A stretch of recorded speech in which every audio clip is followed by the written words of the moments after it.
Welcome again to Juxtapositions, Perspectives on Contemporary Cultural Production here at the UDK. With us is a dear friend, collaborator, and an artist and designer and educator, Jerszy Seymour. So Jerszy and I met, we were just talking about it, probably around 2016 at an event here in Berlin. I knew of you already because of interns that I had that were friends with your interns in the city. And then we got closer in Amsterdam, actually, where you have been running an art program called the Dirty Art Department now for 10 years. And I ran a master, I was teaching at Rietveld for many years, but I was running a master program called Radical Cut-Up. And during this time, we got in touch a lot, and we I've been as a critic to your place and the other way around, and we've been working on a book also in the last couple of years, and we spent a few days in Milan last week to launch a book that we both worked on. But Jerszy is a Canadian-UK-born artist, designer and educator. Berlin-born. It's true, it's Berlin-born, but you're Canadian, UK, Berlin-born, who, as you said, you dedicated your work to the transformative potential of art, design, and activism. And these are maybe the three key points in all of your works. It is somewhere merging the world of art with the world of design, and always with a very strong focus on activism. Hey, Prem. With the goal of creating situations for a possible planet to come. And this brings also the highly political, but also the highly utopian character of all your work. They're always also conversation pieces. They always make you think about alternative ways of living, alternative ways of being together. You describe your practice as a continuous workshop, exploring themes of non-hierarchical, cooperative organization models, mutualism, social and ecological justice, in a world where many worlds can coexist. And maybe another common denominator is, in all of your works, to me at least, a great sense of humor. There is a great sense of chromatic intensity, so you do not shy away with colors and forms. And this is also something that translates in your devotion to education. And that's why I'm very happy that you're here, again, not only as a practicing designer and artist, but also as an educator, because the Dirty Art Department is something quite unique and special in the, let's say, European educational landscape, or actually worldwide educational landscape in the field of arts. And I'm thankful that you're here with us today, and please give a warm applause to Jerszy.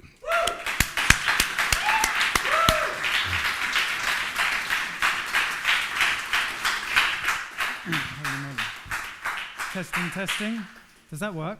That works perfect. Oh wow, it just sounds, oh no, it does sound like me. Thank you, Lukas, very much for that nice introduction. Thank you, everybody, for being here. It's kind of interesting because I think coming up with this title that I've got of my lecture for you, The Guts of the Mind, was kind of a way to find a way to bring a kind of backstory to all the different parts of my practice, which I would say I still don't know how to put together, and it might be a lifelong quest, especially this aspect that Lukas talked about bringing together the potentialities of art, design, and activism. I would sum them up, those three things, very much up as like art as the field that has the broadest possible thought, but not always the greatest possible action. Design is probably a discipline that has a great capacity to realize, but not always the broadest thought. And activism as this place that will actually stand towards the counterculture, that will sit to actually implement the change. I'm going totally off my notes here now, and I'm totally changing it. But a very important meeting for me in my life was with Emanuele Braga and the Macau Collective in Milan, which is one of the biggest anarcho-left activist groups that occupied a huge building in the center of Milan and then went on to do many things. I will show some pictures later.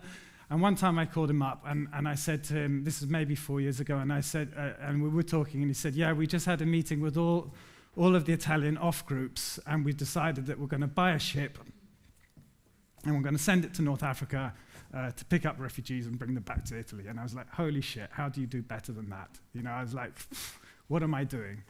And he very kindly said, and by this time he'd worked with me in different moments and also with the Dirty Art Department, that the thing about activism, or the difficulty of activism, is that you spend 99.9% of your time in dealing with the nuts and bolts of solving the problem. And what's super important is to create the imaginary of the place that we want to get to, of the world that we want to get to. So in a way, this story kind of cemented an understanding of for me, of like somewhere to eventually get where these potentials come together and we can actually manage something. But I'll say that probably within that big story, still there's a long way to go. So I'll start again with the guts of the mind and why I wanted to share that with you. I guess at the beginning it's kind of like about B-sides, books, paradoxes and struggles. I think it's also about the spectre of a society that would want to be free, and I'll try and qualify that a little bit later. So in the B-sides, that's also the chance to share some images that I don't normally get to share with people. And also within that B-side and that guts of the mind is also actually a reminder to myself and something to share with you is like, always trust your instinct. And even better than trusting your instinct is to trust your guts. Because beyond instincts, guts is connected to your biome, and it's a kind of individual and collective decision-making at the time. Like when you feel it right here, it's right. So this picture here is actually back when I was at college. I used to run nights at the WAG Club, organize and DJ nights at the WAG Club. This was one of the nights, 1989. It's looking pretty great, and I tell you, like, you start there and you want to get back there. And I also share this, which is also one of my first ever projects that I did while I was at the Royal College of Art. And at that time, they were all telling me, like, well, what the hell bullshit is that? And I was kind of like, okay, but I don't know, I feel it right. It's a solar-powered radio made from collaged, discarded objects. Of course, it doesn't work. That doesn't matter. And I come back to it, and I was like, oh, man, that's actually so cool. Like, and it brings me to say between those points, actually, to reflect on three things that continually are important to me, which is music, dance, and collage. They're always there. And I think I put something here. I said, yeah, to say that a collage DIY punk approach will always work. And to quote Emma Goldman, if I can't dance or make music, it's not my revolution. So trust your guts. It's the chance to share some books with you that I'm currently into. This is La soi-disant utopie de Centre Beaubourg that has never been translated to English or German and has been into Italian, so I don't know. We have a kind of southern way on that. It's about a kind of an anarchist utopia that somehow happened on the fictional 10 floors below when the Centre Beaubourg was produced. A kind of account of how they did everything, how they lived, how they made love, how they didn't need to deal with money, how they didn't need to they didn't make art to show because they were already living as art, like many things like that. So in a way, it was part of this system, and that's why I connect guts. In a way, is part of the system or the way that we live as a society. And well, this is one of those great examples of like how it could be really nice to live. And to this guts of the mind, also to where we get to in our mind. This is an old book by Georges Bataille called The Theory of Religion. I would suggest everybody to read it. It has some aspects which were very old. I would say mainly in that it suggests that only human beings have consciousness and not animals. But if we can get past that, I would say that I tried to give a summary, actually, I have here. It's a series of essays about prehistoric culture and when first humans become conscious of their own mortality. And it's about their relationship to the animal as the first thing that caused mortality, like you are eaten by the animal in the dark night. It's about the search of the divine, because by becoming conscious, you've separated yourself from the divine. And in fact, the theory of religion is basically about human beings' continual quest to get back to that divine, like what Georges Bataille described as consciousness being like water in water. And when we became conscious of mortality, we were pulled out of that water, and we just want to get back into that water. And he says that all of the energies that lead us to get back to this divine, they're same for why we create religion, monotheistic religion. They're the same why we created the archaic festival and Berghain, because we just wanted to go boom, boom, boom, lose past, present, future, and just come into a moment. And of course, you always fall down and wake up the next morning. And it's the same energy that brings us to war and destruction. So we have some pretty complicated things at the beginning of our condition. And I think I put those two things together to kind of say that, like, there is a search for a utopia, but for a way that we can actually be something more or live together in a way that is a bit better for some of us and a lot better for a lot of people. But also to realize that at the basic, we already have a very hard condition of humanity to deal with, which has no clear answers to how to deal with. So in a way, I think that my work is a lot about navigating this paradox between how we can live and how we can organize ourselves and how we can deal with the human condition. This is a drawing that I made now, I think, like 6 or 7 years ago. It's the head of a bear, the hands at the hands of the human being, the legs of the frog, and connected together by the guts. And it's kind of an equation to possible realities, to possible utopias, or to how to navigate the human condition, or something like that. So the bear head, in a way, is this whole relationship to mortality. The human hands are kind of our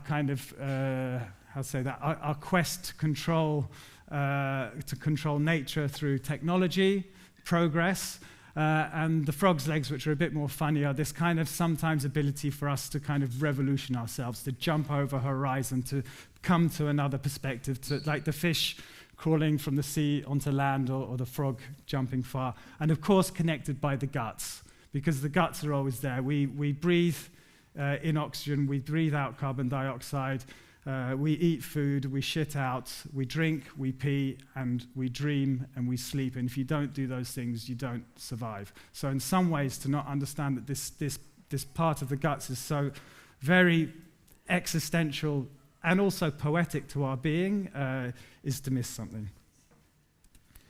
So I just show this is a piece that I did maybe in 21. It's called the OMR Sanitary Unit, Orsimani Rana Sanitary Unit. That's bear head, man hands, frog legs Sanitary Unit. It's a bathroom which is totally circular in its function. So it has a biogas generator. So you basically crap out, it goes into here, it produces gas which can heat the water, which can filter it through a pump to clean the water, and there's a solar panel to keep the pump going, and etc. So it's totally kind of self-contained, almost a nightmare in a way, to be honest. But it's also kind of like a human portrait at the same time. So somehow, anyway, this paradox comes through in a work like this. The next thing that I also put important in the guts of the mind was, basically a political position, or I mean, I don't even know if we have to call it that anymore. I wanted to say anti-capitalist position is not really valid anymore. We're probably more like we're more in full-on tech bro feudalism than late capitalism. So.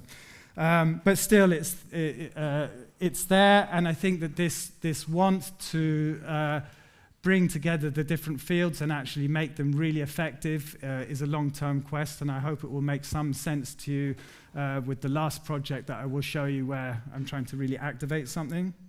And this, as I talked about the Macau Collective and my kind of ongoing collaboration with them, this is when they occupied the first skyscraper next to the Stazione Centrale in Milan. Something like, I don't know, thousands of people came out to support the occupation of a skyscraper owned by very problematic industrialists that had been left unoccupied.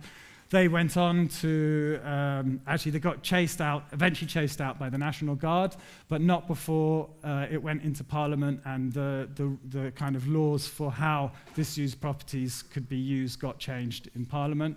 They went on to take another place. They carried on lots of activities since then, including being part of the organizing group of the first World Congress for Climate Justice that happened in Milan last October.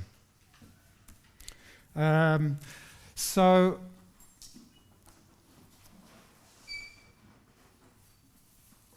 yeah, I come to another book which is a really boring book. It's William Morris, who was the founder of the arts and crafts movement, wrote this book called News from Nowhere, which is basically tells the story of back then of late 1800s, early 1900s. England that was in full-on early capitalism, basic on how the revolution happened, how they made everything stop, and they started a new society by taking over the bread shops, starting an exchange economy, and he goes on to explain the system of how the whole society works, running on a total other base than capitalism. This includes how the production, how law works, how education works, everything. Everybody is happy all the time, and it makes for a really boring book. I mean, it's really... Karl Marx called him a romantic communist or socialist after this. But in a way, what's really useful for me, or was really useful for me as a designer, was, okay, but here is a blueprint of different aspects. Like, let's call the practice now of design as having to, like, really interrogate systems. That's where it is. Objects support systems. Systems are the things that we're after. So I begin with a very early project, working as an industrial designer. So one of my first projects, like I come out of school, I'm having to work out how to do, etc. And I designed this chair for the Italian family-run company called Magis, with the idea of basically making good products for the people. This turned out to be like basically the cheapest top-level structure contract chair on the market. So it was like 50 euros to the public, and you'd be going like, oh, but we can get it cheaper from IKEA, but not made on Western labor. You can't. So basically, this was made in Italy. It's €1 per minute in the mold and €1 per kilo of plastic. That's the cost, and that means that you're paying wages for somebody who works in Italy. Apart from the problems of overconsumption, etc., it was like that was fair enough. I changed the color on this because I just had to. I then ended up doing working for this corporate company called Group Seb, which makes all of the brands, Moulinex, Tefal, Rowenta, Krups. You'll know some of them, have them in your homes, or etc. They're the biggest electrodomestic producer in the world. And in this case, they asked me to design some hair dryers, and I did it. They were made in China, and they went from a public price of, I think, €5 to maybe €12. Each had a slight different function. And the costs of it were calculated to the 0.01 of a cent. But basically, these things are too cheap. Like, you couldn't, if you would produce this with what we would want to be paid for, it wouldn't work. So there's a huge problem.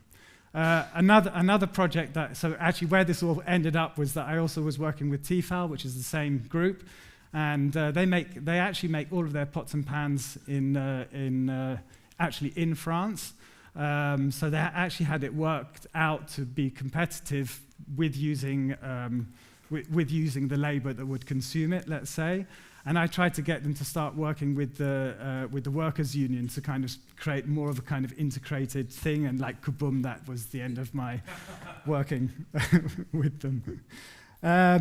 But that's okay. I mean, there was important things to go. But I think it was, what I wanted to share by that was like, this is not an abstract of the system. That really was the system. I mean, that's how an economy is made, and that's how an economy is broken, let's say. So I was like, okay, I need to start to look towards more autonomous directions. I started cooking up some materials in the studio with just basic kitchen materials. And the first piece that I produced from it was this chair. I'm showing it here, not in its normal photograph way, but actually on it being made. So it was actually like with just a normal kitchen oven and some wood sticks from the hardware shop, I almost got to the same price as that plastic garden chair that I did, with totally autonomous means. So this was the attempt with it. I can make it. This was my version. To be honest, it won't work in the market as well. And I started off and I was trying to sell them at like €100, and then like, I mean, you could, anyway, it's an impossibility. Like it's, but we tried, we sincerely tried. But I think that maybe more important of that was actually like, it wasn't so much about being the same way. It was actually like saying like, but I mean, I can make this, and if you want, you can make whatever you want from it. So whatever, here's the material, but it's also just a metaphor. I mean, this was this nice wax that you could put together, but it's not the only way, but it was a metaphor and a kind of celebration of that approach. So I kind of pushed forward with making installations which I called amateur workshops, which basically kind of offered raw material, sawhorse and these volcanoes where you could use the material liquid to produce things yourself, and people would make them and take them, and I kind of called it this kind of, as an exhibition at least, a kind of place where a kind of dialogue could go on, which was a kind of,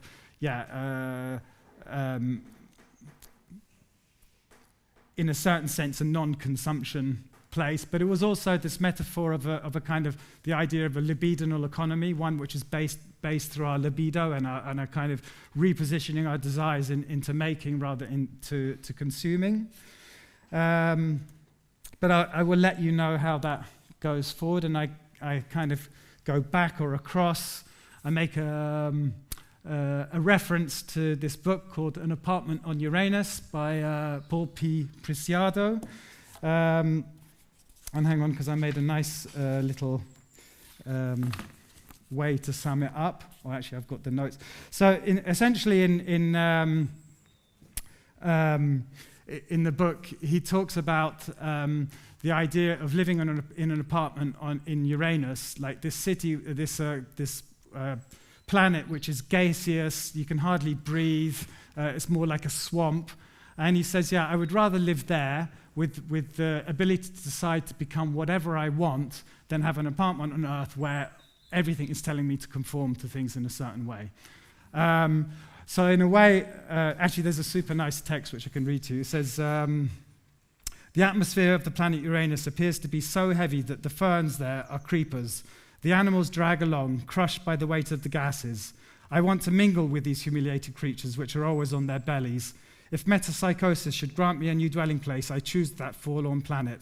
I inhabit it with the convicts of my race. Amidst hideous reptiles, I pursue an eternal, miserable death in the darkness, where the leaves will be black, the waters of marshes thick and cold. Sleep will be denied to me. On the contrary, I recognize with increasing lucidity the unclean fraternity of the smiling alligators. This place just to be whatever, to be something else. So I go back into the psyche and say, we need that place. And I started at some point also making these installations which I called Scum. They were kind of about creating this zero place or this nothing place or this abyss. This abyss where we could just like actually be with our own everything, mortality, whatever you want. and that this needed to be the beginning, in a way, of our condition and of a way to even learn how to communicate. I created some projects with students that almost got me kicked out of schools in Germany forever. This was called Colour Party number 1. There wasn't a number 2 in Saarbrücken. And basically, we set up this area with a nice diagram of pots of paint, and they kind of had lines around which suggest like different configurations of paint would make different realities. So an equal amount of paint by quantity was communism, an equal amount of paint by cost was capitalism, and then you could mix various versions and start to make different realities. I think at some point we had a Nazi brown and a Barbie pink, and that was Strangelove. All kinds of things went around. Anyway, after about 1.5 hours, it was like this. I mean, it just went ballistic, and there was paint running into the corridors. And the next morning when I came, I was just like, oh my God, and yeah. But still, I realized something super important in the energy that was really. I mean, you see this, and you're just like, what happened there? You know, what instinct that? And I tell you, that was you and me. That was us doing that. You'll be in there and you'll do it. And I didn't intend this to go the same way, but this was another project which was called, I was doing a series of dinners. I was making this thing called the Primordial Cookbook, which I never finished. And this was a dinner for the end of national frontiers, the attainment of a global equality of human rights and welfare, part 1, Fuel for Slogans. So the idea is together with different activist groups in Berlin, artists and etc., I would cook dinner. You can see here I made pasta arrabbiata with black pasta and blue bread. And we'd all get together, and there's all these paints, and we would discuss, and we'd start to make banners to go and protest with. Like, that would be the first step. And it just went insane again. Like, I can't tell you. And actually, I was so disappointed afterwards. I was like, what happened? And I was just like, I mean, the pictures are absolutely beautiful, and it was amazing. I mean, people just like, and one of my assistants, Paul, that were like afterwards, and he knew what the whole deal was, and after he was just covered, and he said, "Can I use your shower?" And I was like, "No way, man!" Like,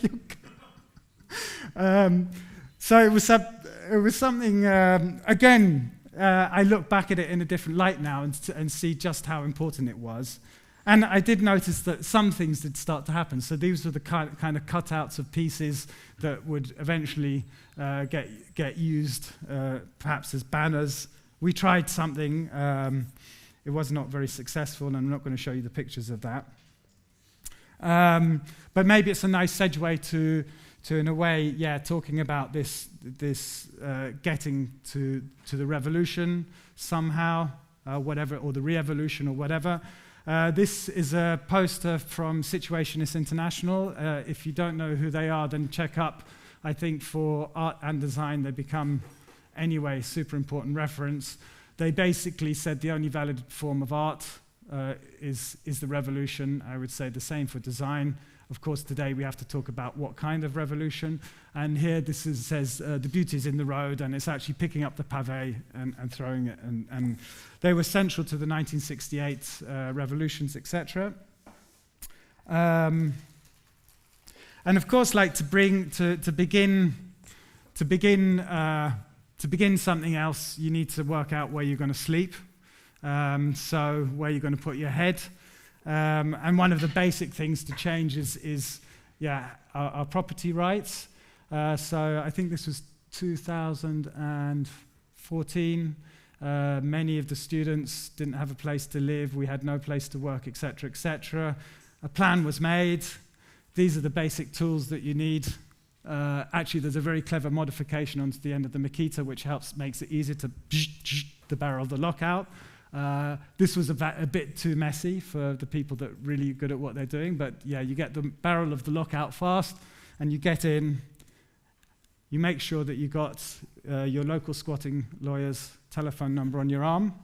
That's part of the procedure. Or you have yourself a building. So that was 500 square meters that we had for a bit. I can tell more about the story of that maybe afterwards, what happened. So of course, I see this as one of the conditions or one of the activities that needs to happen. I next go a bit more abstract, perhaps, and I started I made this kind of installation called New Dirty Enterprises, which was basically a kind of enterprise which was supposed to be there to make the revolution happen and make us happy to live with it. These were stock sculptures, and it presented these pizza boxes as the beginning steps to creating the new economy. Like in William Morris, they did the bread shops. I was suggesting pizza because it's more of a mediatic form. And on the back of the pizza boxes were basically all the instructions on how to set up a cooperative pizza franchise business. Actually, I almost ended up burning down the ABC art fair with my special DIN ISO Europalette pizza oven, so it was it was a bit tough. And I'm just showing these two projects in a way. So one was about how to create economy, because in a way, if you want to create the alternative, you have to consider about how to create an economy. In fact, we will know quite quickly that pizza making is a terrible economy. I would talk about music later as being maybe a better economy, but certainly not anymore, even so much. But certainly you have to find ways to do that, because if you want any chance, you've got to take some space. And the next was, of course, about how we're going to organize ourselves if we want to create a new society. So what kind of assembly will we be? Macau was run on open assembly. That means that anybody who wants to come in is basically part of Macau. I mean, you come to the assembly, you talk, you're part of Macau, that's it. And everybody gets the right to come into the assembly. This is a piece that I created for Glarus Kunsthalle called the Extra National Assembly, and I kind of set it up also as a kind of provocation to talk about as an assembly place to talk about what a world would be beyond the concept of nation. And I think also, again, I was talking about what condition do we need to be able to be in to be able to talk together, because it's not just enough to be able to talk. There's this idea of democracy that demos happens on an equal way, but not necessarily. In this case, the inside of the space was almost like a kind of deconditioning zone, like some way to mix things back to where we find another way to talk. Anyway, at some point, I was developing this kind of whole timeline, which was a timeline maybe for a film, maybe for a revolution, basically a news from nowhere, all different strategies on each step that needed to be taken, and of course not knowing really necessarily how I was going to manage any of them. Things always change. And as a part way to bring a lot of the things together, I come back to this figure again, and at this time, this figure has become Lucky Larry, and I was asked by the Saint-Étienne Biennale in 2017 to create an accommodation somehow for the Biennale, and I said, I'm going to do Lucky Larry's Cosmic Commune. I'm going to set up a commune, and it'll be a kind of autonomously running system. We will take over a building. We will produce things, sell things to create our economy, allow people to stay for free. People come and work, can stay, etc., etc. So this whole kind of, and it would also give this chance to kind of create a kind of mapping, if you like, of another kind of social system. Anyway, we had the production over here, kitchen, the sleeping and all the dreaming places, the assembly room that you can recognize from the black and white stripes, the information room, and one of the rooms that I like the most, which is the disco farm, which mixes the first work and the last play, the energies of the first work and the last play, which really super interested me. And this room at the end, which was a kind of whipping room where you could get whipped because there was a domina so the production produced brooms and whips, so you could either decide to brush, and if you didn't brush, then you would get whipped, but you also had to produce the whips. And if you liked the whipping too much, and there was an important play between the two, also, because in a certain sense, the assembly here is a kind of accepts to be a totally rational assembly, but actually, as we know in certain aspects of life, nothing is rational. The power structures are no longer the balances that we think in there. And this is a bit to put in, like, to say, yeah, you have to keep things really relative. And at the same time, there was Lucky Larry's Enlightenment Cone. I should give you the sales line to Lucky Larry. So that being is actually Lucky Larry. And Lucky Larry says, Lucky Larry was around at the beginning of times before the first molecules started to replicate. He's lucky and he wants to share it with you. So there was this kind of presence. And this Enlightenment Cone is kind of a modification of a Maslow hierarchy of needs. And the hierarchy of needs always finishes with, like, you made it, enlightenment, you know. And this one was a bit more here to kind of like start doing that, but actually go kaboom, run through itself and kind of accept the paradoxical fact of life that nothing's going to go perfect. You get shot out, you go, and you come back and you start again. So whether it's right or wrong doesn't really matter. The point was to bring together in the same project both a model of a way of living together and of a way of looking at our anima, at our soul at the same time. That was from the outside. This was the disco farm. We were so lucky because the guests of honor at the Biennale was the city of Detroit, and I suddenly had these people going like, "Can we rehearse in your disco farm?" And suddenly hearing this music. They were there for four or 5 days, and I'm suddenly hearing this music, and I realized it was members of Sun Ra's orchestra. Like, oh my God, it was just like, yeah, awesome. At the center of Lucky Larry's, in the organization room, it wasn't actually this projection, but we presented a projection which was the organization structure for the Macau collective that they were putting together. So there was a thing called Freedom Corporation, which was a registered corporation in Liechtenstein, totally fiscally legal in the world and paying only 0.01 corporate tax. And they set up so that anybody that would be part of Freedom Corporation would be fiscally legal anywhere in the world. So whether you're legal, not legal, refugees, everybody. So basically, of course, the community that they were wanting to look after, essentially. But what you can imagine is that, okay, we need to make a legal bubble. We need a bubble inside the real world to start to create the other thing. So they've got this Freedom Corporation. They started to put together a common coin, a cryptocurrency that they would use. So again, like, you start to share with lots of other autonomous spaces. I mean, Lucky Larry's is just a sketch of tons of other places that already exist in the world. It's color-coded to make it easy to make the discussion, if you like. You put it together with Freedom Corporation, you start to share a cryptocurrency, and they also then instigated a 5-year plan of universal basic income.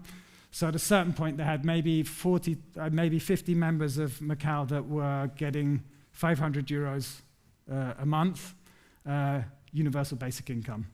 And that's for a totally autonomous squatted place. I mean, it's quite something. That was the pizza box and how to do it. And so I come to the education part.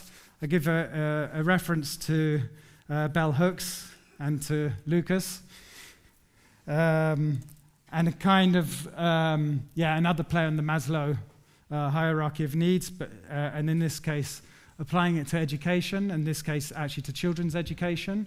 And so basically I just suggest the continuation of the triangle to include social actualization and world actualization, with the reflection that, as Yona Friedman said, all children are born utopian. The 60s call was don't trust anybody over the age of 21?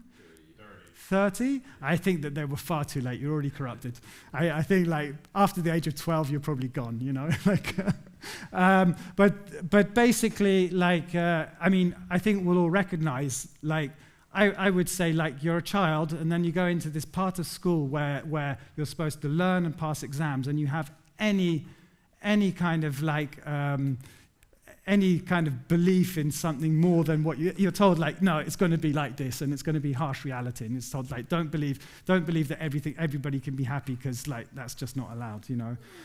So if we support that within our education, like if we look at really how to change children's education for many different aspects, there's really something to do.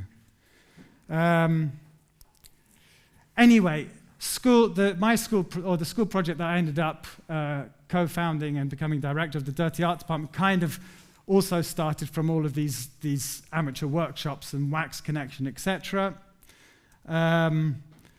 Morphed into the first attempt at a school, which was with a group of people, group of colleagues. We called ourselves Nuclear Banana. And with this first model of school, which is basically where one person stands up on the top of the tower and another one sits on the end of this mega blob, and then the person jumps off there, and the person here flies up into space and takes a trip around space, and that would be the best form of education that could exist. Anyway, when we first did it, the first person jumped off, the mega blob just went and sank to the bottom of the lake, and it didn't quite work. But actually, 12 years ago, I was then approached to start a department at the Sandberg Instituut, and I said, yes, if we can do what we want. And the Dirty Art Department was born. I wonder if I got some nice text about that somewhere.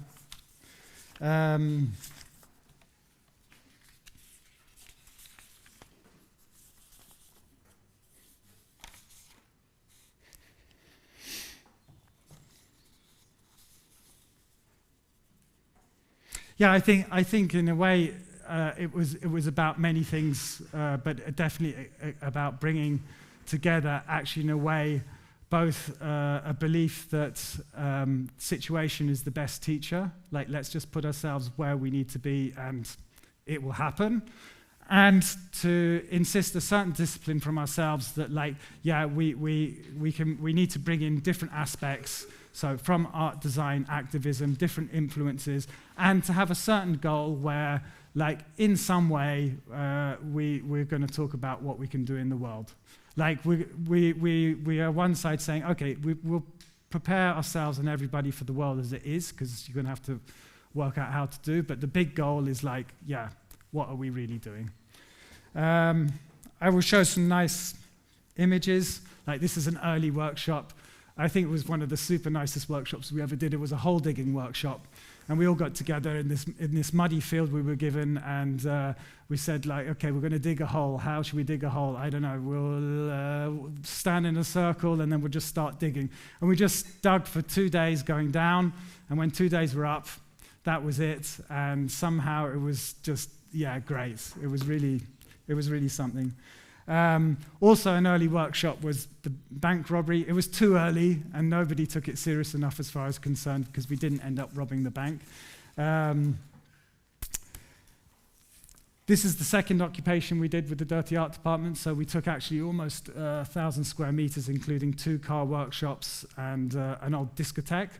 And this one we had for almost 2 years, and people were living there, making exhibitions, making parties, saving the money for not having to pay to live, making an economy from making the parties so they can fuel the production to make things for the exhibition. And one time I turned up to have a studio visit with Victor and Amri, and they said, oh, can you wait like half an hour? We've got an interview with a journalist. And I was like, great, that's... So it really showed, like, somehow it was like the energy that gave, and actually the things like, what do you need in education? Well, give me space. Give me a place to live, give me a place to show, give me a place to make money. I mean, in a real way, and like a place where you can really do it. It really worked. These are some of the posters from some of the events that happened there.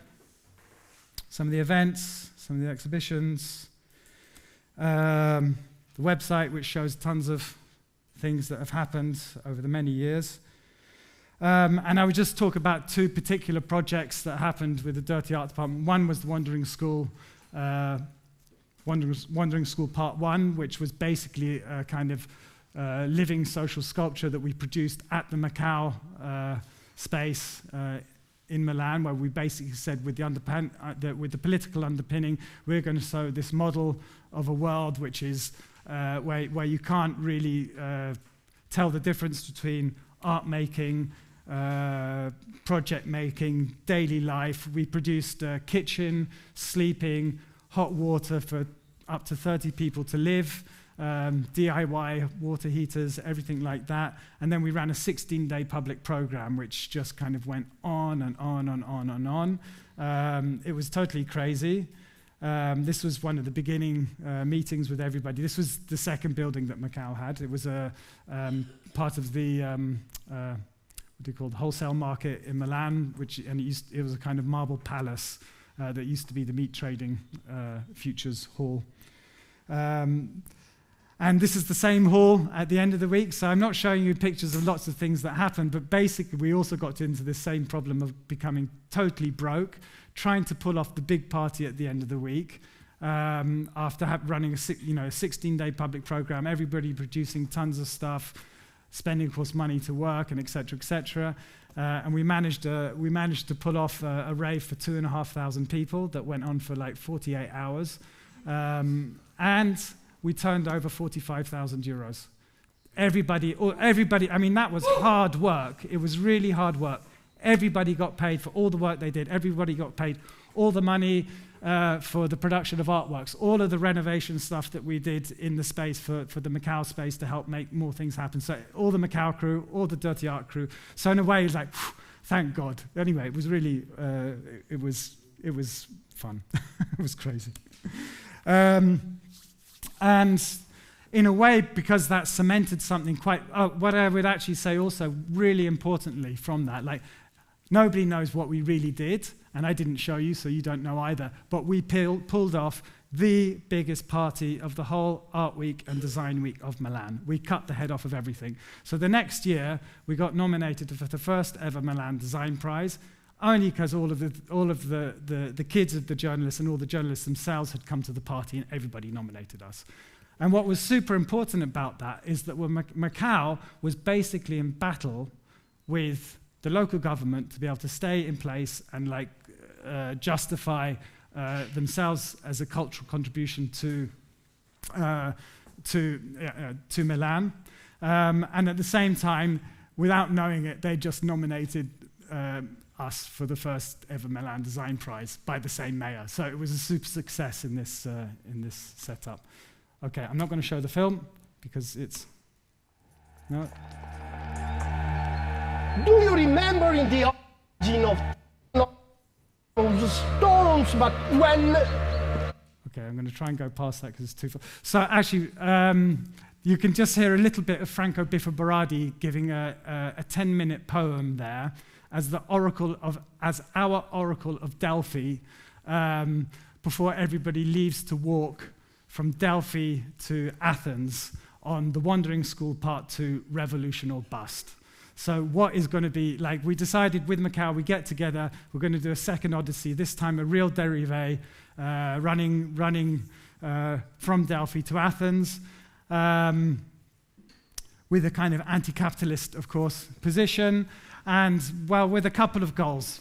The first goal was to get to this place in Athens, which was called the Welcome Trust, which was a refugee center that had just lost its funding from the UN and had to make half the building into a hostel to pay for the other half to run as a refugee center, and our point was to go and help them remake everything happen.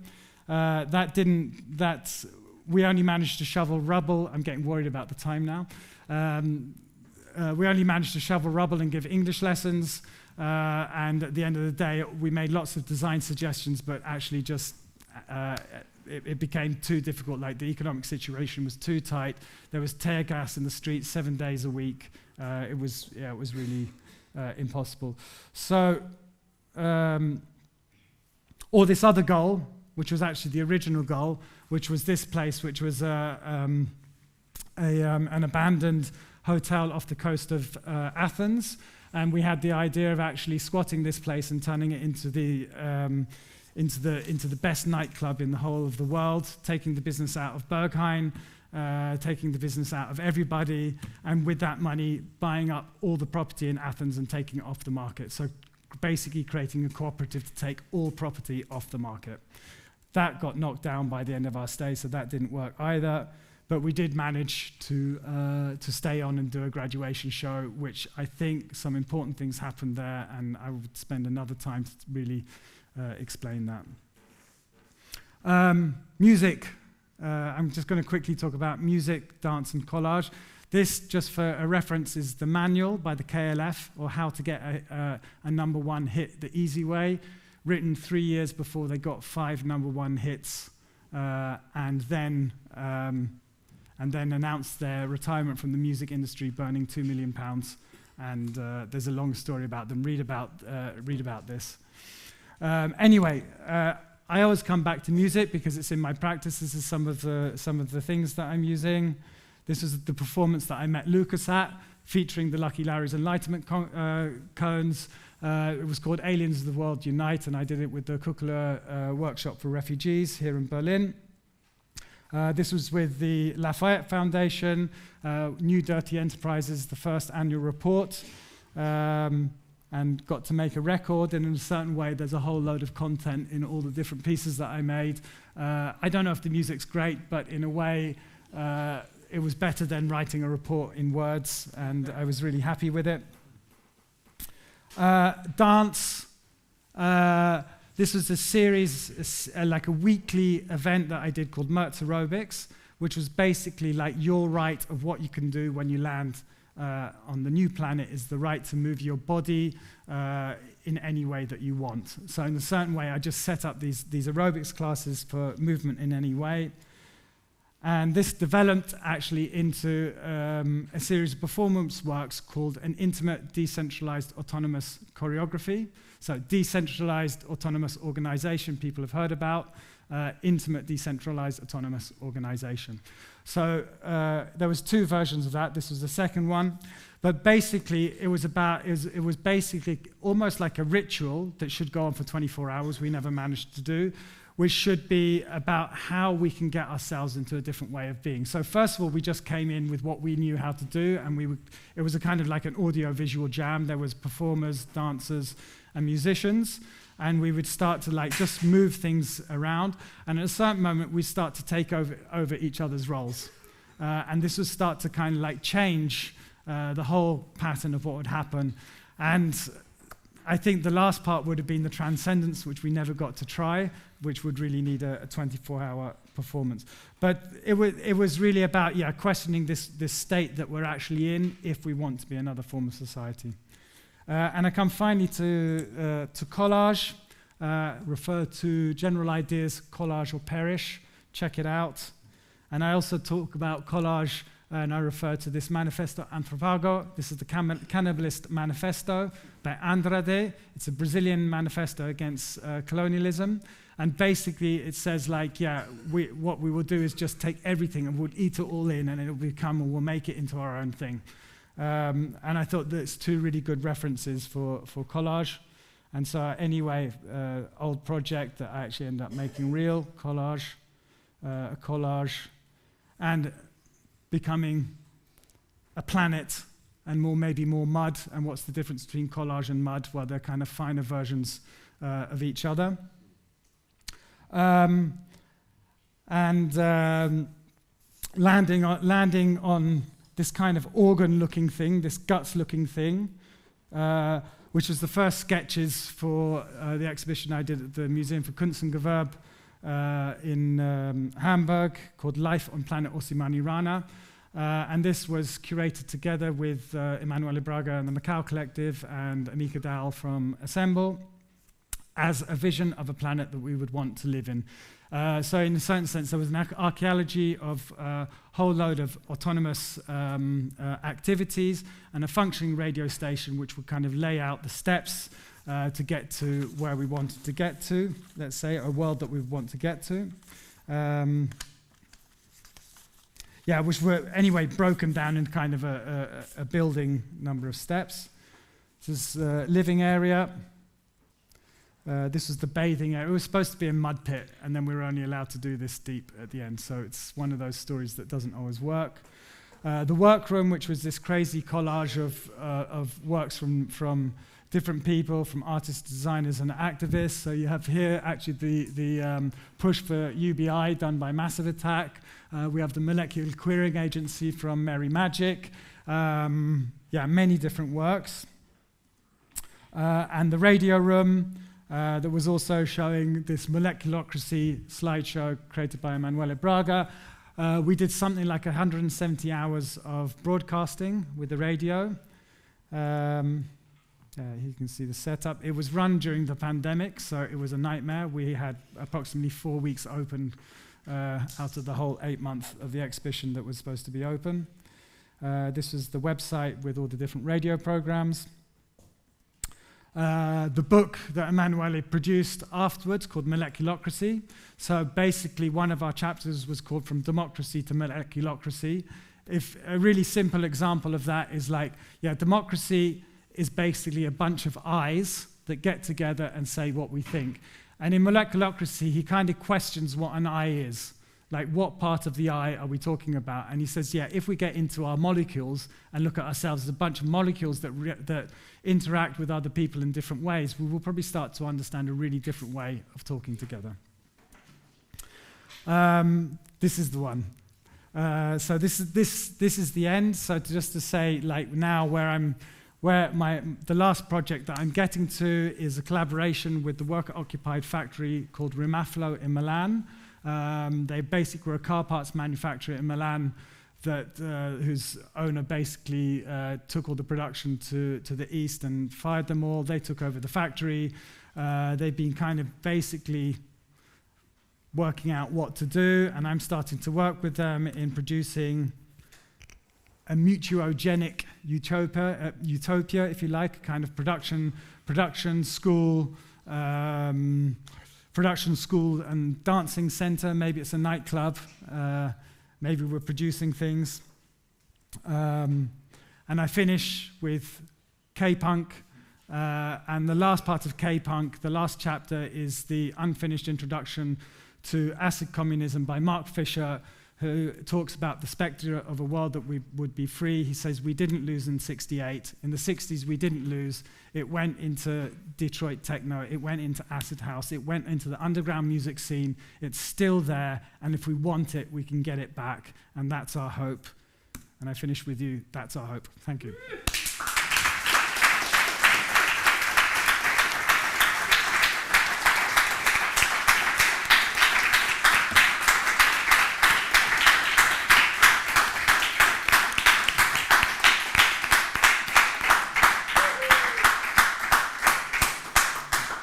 Thank you. Am I back on? Thank you so much, Jerszy. Super inspirational talk. I think opening up a lot of minds to many different fields. I'll just break the ice with 2 questions or 3, and I'm sure there's many to come from you guys. On a very pragmatic side, there's 2 things. Actually, we talked about this while we were driving in the car in Milan last week. Is because here in the room, I can roughly, how many musicians are in the room right now? How many designers? Right on. Architects? Something I didn't mention? What's that? Also, fine artists, I'm sorry, guys. So you have the whole bunch here. So how do you, because you move between a lot of different worlds, and there are different rules that apply to these worlds. In one way, it seems with your kind of almost utopian quest that you are trying to create your own world. But let's say the experience that we had at being at the Salone, this kind of whole design world, very different. Also, the rules, the way things work than the world of fine art, for example, or music, etc. So how do you manage to stay afloat and kind of maneuver in between these worlds? Me personally, I have no idea. I just try. I think better is. I mean, I think it's different times. Like. Is mic on? Yeah. Is it on? Yeah. I mean, we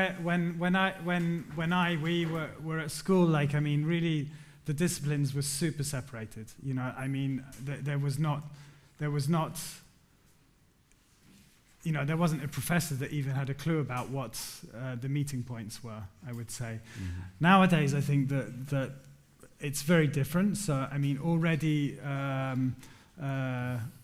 there's teachers like you, there's students like you guys that are already kind of poly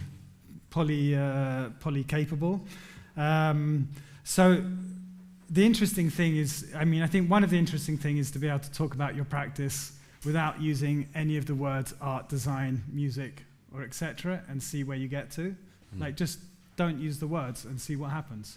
And you'll discover that, like, actually it'll make you much more strong. And this is what we do at Dirty Art Department. We don't talk about art design or anything.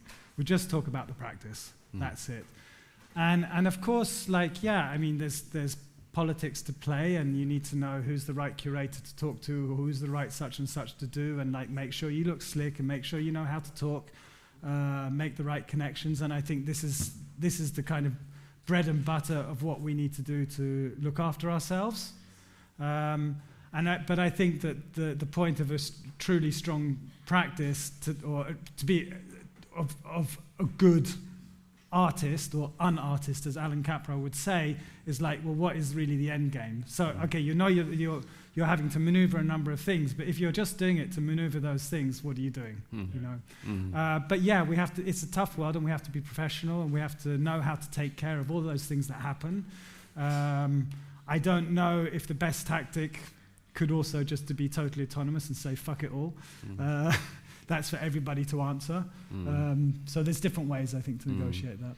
But speaking of taking care, the other one, a question that I have that I'm really curious about, because a lot of these projects, you speak of collage, but the collective is a collage too, no? And they always involve a lot of people, the project that you mentioned.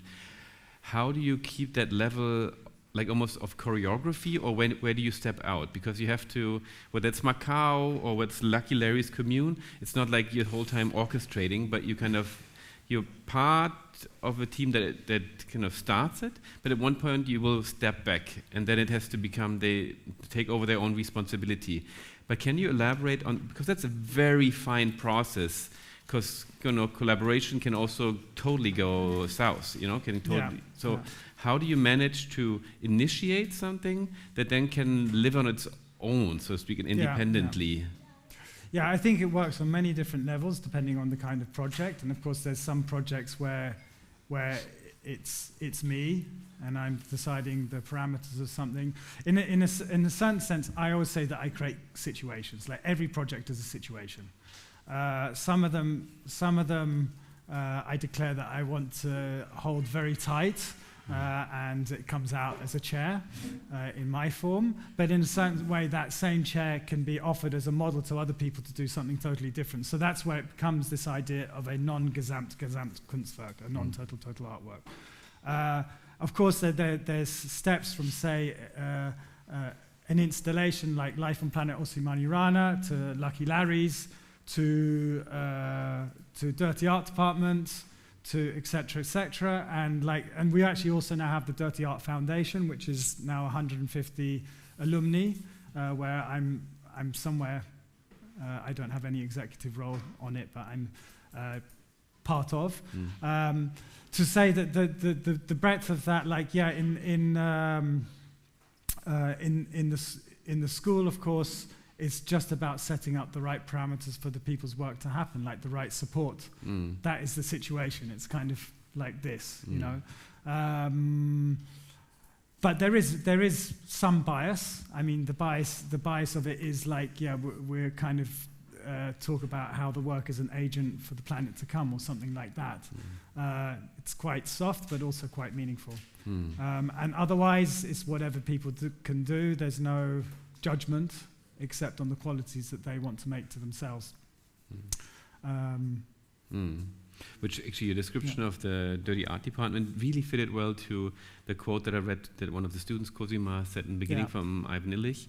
There was something like learning is, what was it, the unhampered participation in a meaningful setting, and that's kind of very similar to how you describe the situation in education.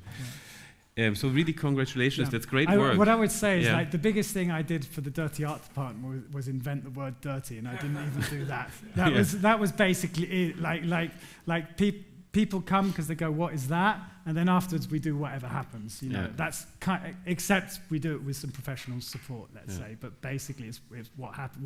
What everybody decides to do is what happens. Yeah. Yeah, beautiful. So now I give you guys the space.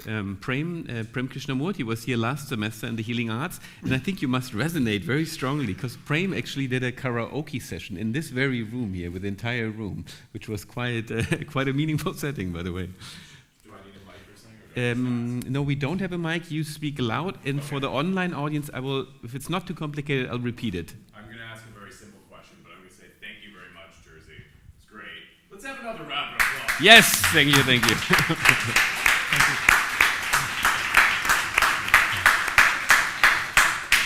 definitely feel like I got to take a tour through your mind and your gut. So I just wanted to ask a very simple question going backwards, which is, what is your family's relationship to art? I repeat this quickly for the online audience after great compliments to Jersey.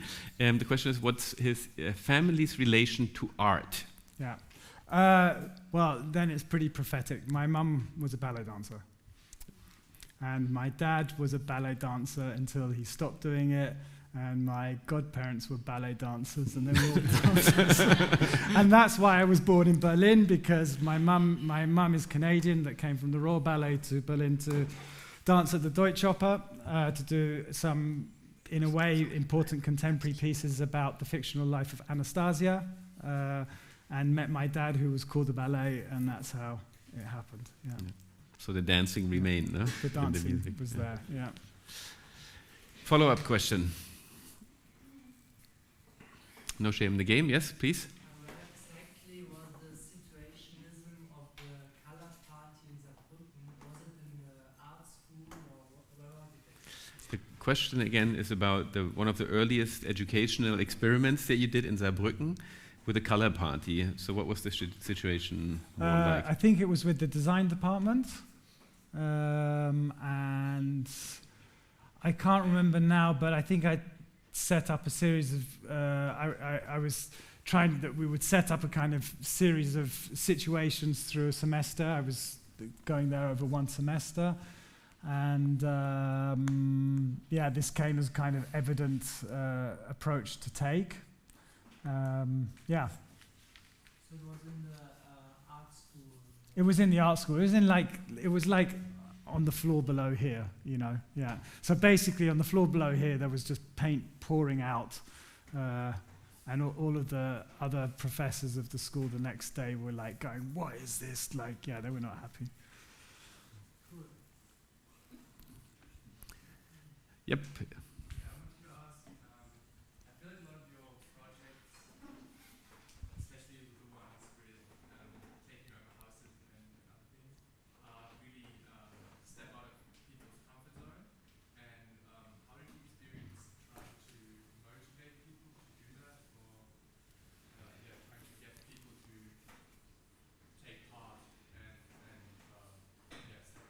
Yeah. No, you don't. So I'll quickly repeat this again for course, wherever the online audience is watching. Good question. All of your projects are very much about stepping outside the comfort zone, also for the people participating. But how do you motivate people that are maybe not used to do that to step out of their comfort zone and engage fully in these situations? Yeah. Well, to answer, I'd say there was definitely things which are outside of my comfort zone as well. I think I've had bed bugs twice in the service of the Dirty Art Department, like, just to say, like, that was... actually, the point is like, if we're stepping out of comfort zones, we're stepping out of comfort zones together and consensually. And nobody's forced to do anything. And so in a way, I don't think it's... You know, I can motivate as much as possible, and you can see that I can talk and talk and talk. But to be honest, like, it's actually not about that. It's really, yeah. I mean, what do people think about that? Like actually when we decided to stay in Athens longer and do the graduation show, we'd been in Athens for 3 months, we'd stayed for 6 months.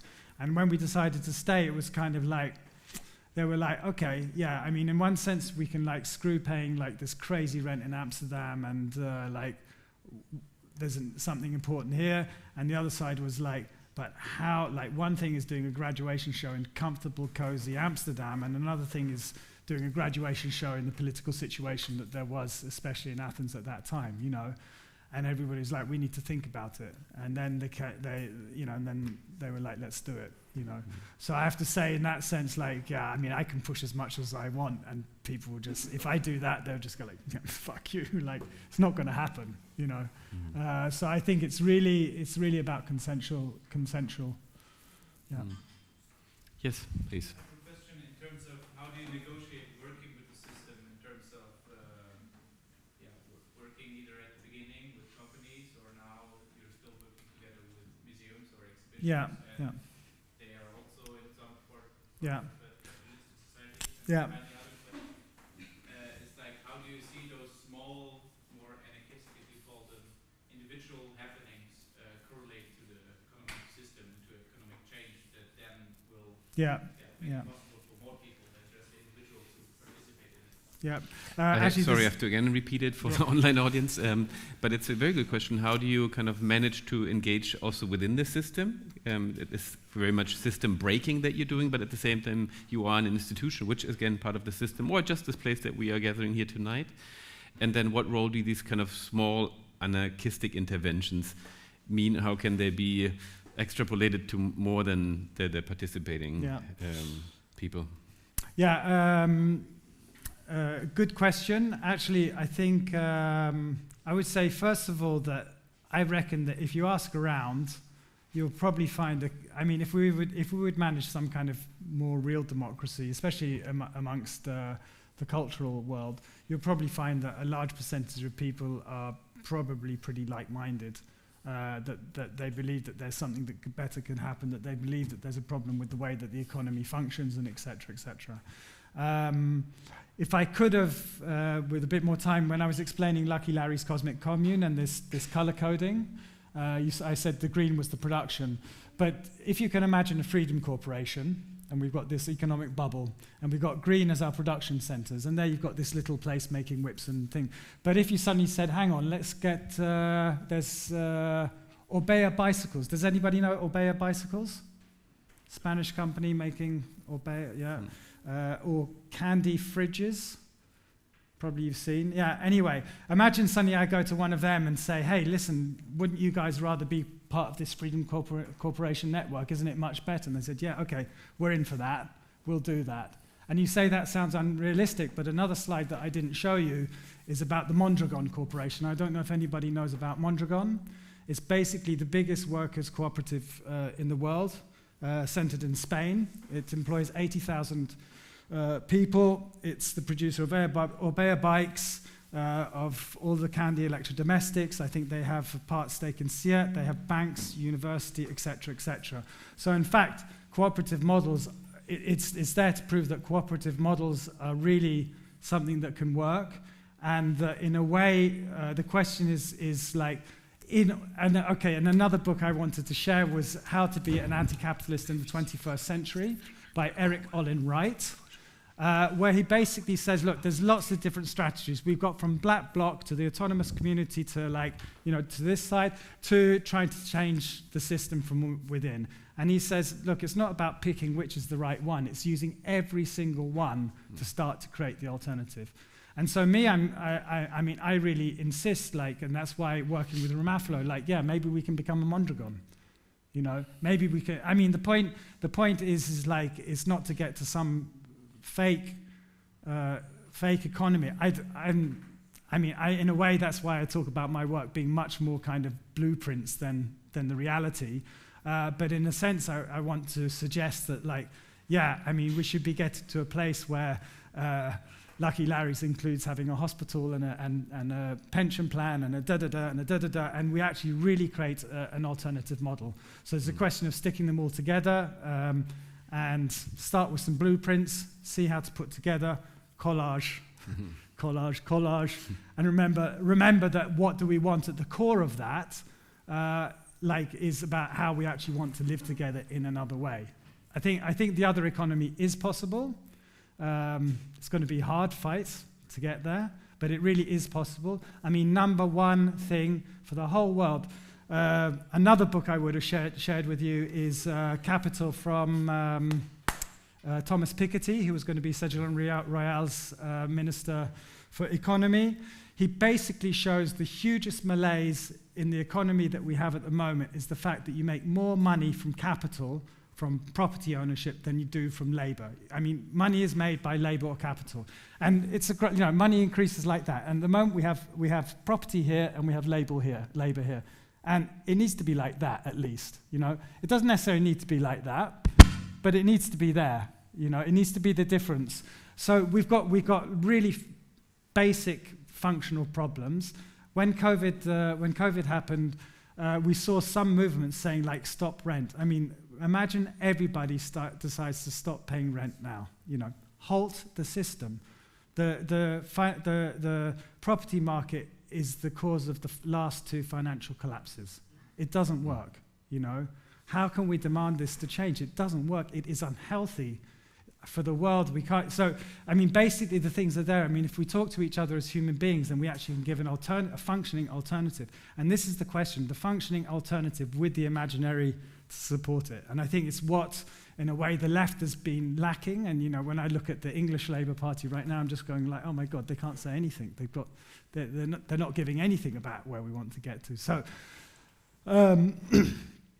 Yeah, it's for me, of course, as a kind of autonomous artist and designer, I have the tools at my disposal, and I have to kind of create a balance between what I can do, and I have to remember also to make music and dance, as it were, and make shapes and draw, because of the things that I like doing, and keep on the eye on that picture, both. Extensive and beautiful answer to your question. Maybe there's space for one or two more questions. Yes. You mentioned this book, Apartment on Uranus Idea. Yeah. I sort of read this excerpt of him describing different work. But to me personally, the description was actually, it didn't sound that pleasant at all. Yeah. And because I think many of the things that we've constructed in our world are useful, basically. And so I just wanted to ask whether, perhaps you could just comment on the utility of this mental exercise of imagining a world on Uranus.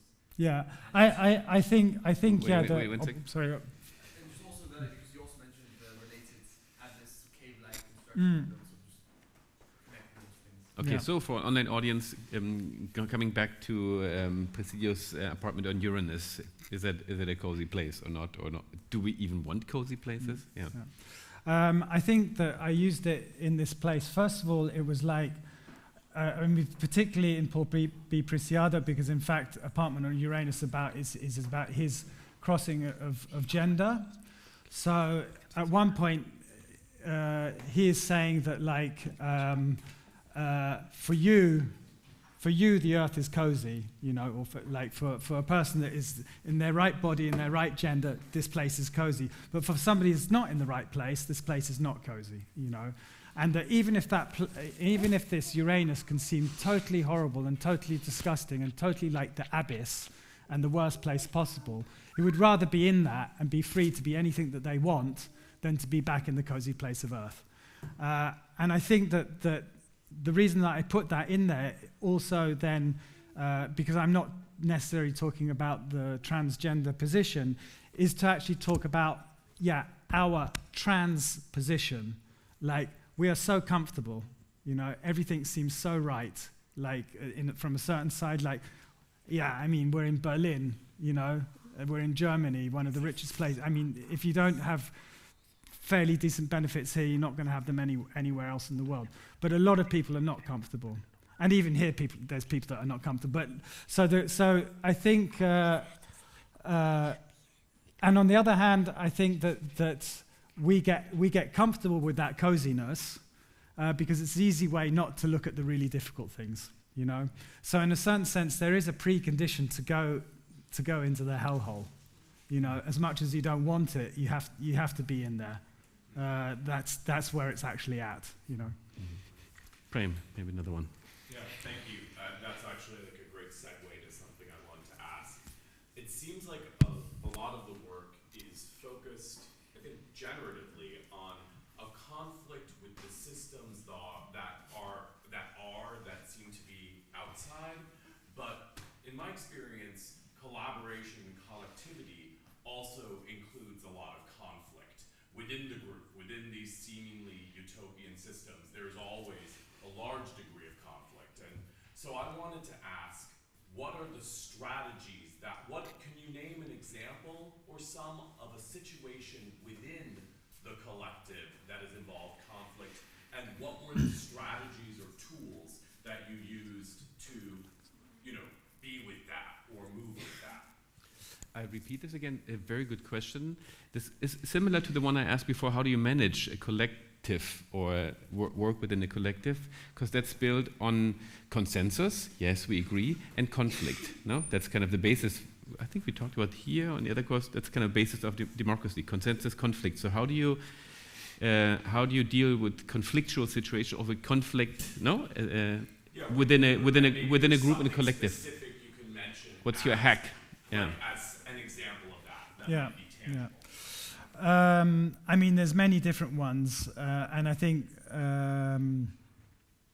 of course, basically, most of the time we as human beings are just like very complex, and we don't manage to work together, even with the best conditions, you know. And so, of course, with Dirty Art Department, we have conflicts that happen, things that don't work, big fuck yous that go all around. I think, and especially what I've seen of how the Macau Collective do things, I mean, I think what is very nice and which you can't artificially repeat is an autonomous ground with an open assembly where anybody can be in. Like, there's certain rules which make the collectivity much easier, which in a certain sense is defined by the fact that you want to participate in that. But I think that's also what the performance work, this intimate decentralized choreography, was also a lot about. So actually, the intimate part is coming from a series of workshops that Macau did when they first got together, which was like, okay, if we talk about political ideology, we're all going to, at a certain moment, end up fighting and arguing. How about let's start from this place of an intimacy where we actually start talking from the point of view of what really is affecting my life at this moment. Like, I can't pay my rent, my girlfriend just left me, this happened, like things which are really there. And in a way, the real conditions that people have. And they discovered that by doing this, they were actually able to cement much stronger bonds or much stronger support between each other than on a kind of pseudo-ideology level. So in this intimate, decentralized, autonomous choreography, I kind of tried to play with that, bring it into this musical sense. So I was saying, like, okay, where do I feel comfortable, you know? And I feel comfortable sitting in the corner and making the music like this and speaking a few words, because otherwise I don't know how to do anything. But it's not necessarily the place I should stay, but that's all I know how to do now. So we'll start from that place. And where I have to get to, I don't know what it is, but the beginning place is let me in this place be comfortable within the collective. And then the second place is like, where can I develop from that place? It's also got to do with this kind of family system, you know, like addiction therapy and et cetera, where you actually look at like what healthy systems are between families and communities and stuff. So yeah, not a simple one, I think. I think that's also the paradox of us as human beings. Then I would come to my final question. In a way, you answered it already 10 times, but this is the question that every speaker gets here. Do you have a final piece of advice for all the becoming artists, designers, musicians, architects, artists, etc., that you'd like to share, something that you wish you would have known earlier or when you were in university? Yeah, well, I think I've now graduated 180 students, taking them on 2 years master's trajectories now over the last, I think it's 12 years. And I think that school is always a very difficult moment. I mean, it depends. I don't know if you guys are doing bachelor's or master's. Bachelor's is the first time you're about to go and kind of put everything together. It's this hardest struggle of the mind, if you like, the first time of putting it together. The second time is a little bit easier. What I would like to say is, stay with that struggle. It's the most important struggle you can do. It's where you have to be. Even if you don't manage to work it out, just be okay to be there. That's really good. If it's difficult, it's good. It's okay. If you're lucky and it's easy, it's also fine. But just to say that, you're trying to find something and let yourself be in that struggle. And as you go on, I think it just gets easier because you start to produce more reference points for yourself, so you know how to kind of fill in your map more and more. But yeah, stay with that struggle because that's the important place to be. Beautiful and closing trust your words. guts. Trust your guts. Thank you so much.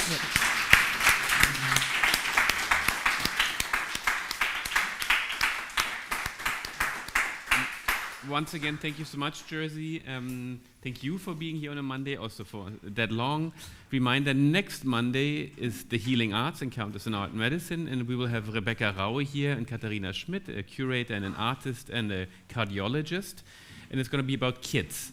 And in 2 weeks is Juxtapositions again. It's going to be Guguleta Duma, who is a South African composer, music artist, sharing her work. And that said, thank you so much. And as always, stay hard-headed and open-hearted. Thank you. There it was.